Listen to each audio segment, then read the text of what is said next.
বিশেষ করে আমি বন্ধা মা বোনদেরকে এই পরামর্শ দিয়ে থাকি, যাদের সন্তান হয় না জমজমের পানি পান করবেন, সন্তান হওয়ার নিয়তে ইনশাআল্লাহ সন্তান হবে। কারণ জাবের রাদিয়াল্লাহু আনহু বলেন, সামিআতু রাসূলুল্লাহি সাল্লাল্লাহু আলাইহি ওয়াসাল্লাম, আমি নবীজিকে বলতে শুনেছি, তিনি বলেন মা উ জমজম লিমা শরিবালাহু, জমজমের পানি যে যেই নিয়তে পান করে তা পূর্ণ করা হয়। আবু যর রাদিয়াল্লাহু আনহু বলেন, জমজমের পানি সম্পর্কে নবীজি বলেছেন ইন্নাহা মুবারাকা, এই পানি বরকতপূর্ণ পানি। ইন্নাহা তোয়াম তোয়ামিন, তা তৃপ্তিকর খাদ্য, ও শিফা ও সুকমিন, তা রোগের মহা ওষুধ। তাই তো সাহাবা একরাম যখন জমজমের পানি পান করতেন একটি দোয়া বলতেন, যেই দোয়াটি পাঠ করে জমজমের পানি পান করলে অসংখ্য রোগ থেকে মুক্তি পাওয়া যাবে। দোয়াটি হচ্ছে আল্লাহুম্মা ইন্নী আসআলুকা ইলমান নাফিআ ওয়া রিজকান ওয়াসিআ ওয়া শিফাআ মিন কুল্লি দা। এই দোয়াটি, আল্লাহুম্মা ইন্নী আসআলুকা ইলমান নাফিআ, হে আল্লাহ আপনি আমাকে উপকারী ইলম দান করুন, ওয়া রিজকান ওয়াসিআ, আমাকে উত্তম রিজিক দান করুন, ওয়া শিফাআ মিন কুল্লি দা, আমাকে রোগ থেকে পরিত্রাণ দান করুন। তবে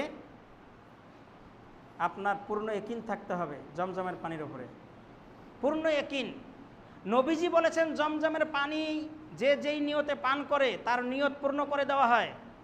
জমজমের পানি সর্বরোগের মহা ওষুধ। নবীজির কথা মিথ্যা হতে পারে না, মাআযাল্লাহ, নবীজির কথা সত্য। এজন্য আমি জমজমের পানি এই নিয়তে পান করতেছি, পূর্ণ ইয়াকিন আল্লাহ আমাকে এই রোগ থেকে পরিত্রাণ দান করবেন, আল্লাহ আমাকে সন্তান দান করবেন, আল্লাহ আমাকে রিজিক দিবেন, আল্লাহ আমাকে উপকারী ইলম দিবেন। এই রকম পূর্ণ ইয়াকিন থাকতে হবে, অবশ্যই আল্লাহ দেবেন, যেহেতু নবীজি বলেছেন তাই দেবেন, পূর্ণ ইয়াকিন।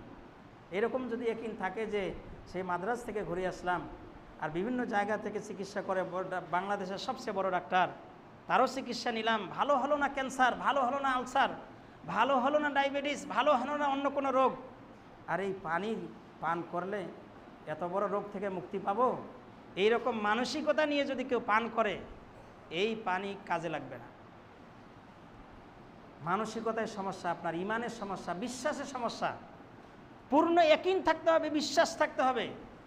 নবীজি বলেছেন, ইবনে আব্বাস রাদিয়াল্লাহু আনহু বলেন, খায়রু মাউ জমজম, পৃথিবীতে সবচেয়ে উত্তম পানি হচ্ছে জমজমের পানি। সেখানে গেলে পর্যাপ্ত এই মহা ওষুধ অর্থাৎ জমজমের পানি আমরা পাবো, এটা পান করতে পারবো, পর্যাপ্ত পরিমাণ পাবো। অসংখ্য মানুষ আমাকে বলেছেন যে ভাই বাংলাদেশে অসুস্থ, সেখানে যাওয়ার পরে যখন জমজমের পানি পান করছি আমি নিজেও বুঝে উঠতে পারি না কেন জানি শরীরটা সুস্থ হয়ে গেছে। আল্লাহু আকবার বলুন। এরকম অনেক মানুষের মুখ থেকে শুনেছি যে বাংলাদেশে দুর্বল, হাঁটতে পারে না, বাত ব্যথা, বিভিন্ন সমস্যায় জড়িত, বাইতুল্লাহ যাওয়ার পরে যখন এই জমজমের পানি পান করছে সে তওয়াফ করতেছে,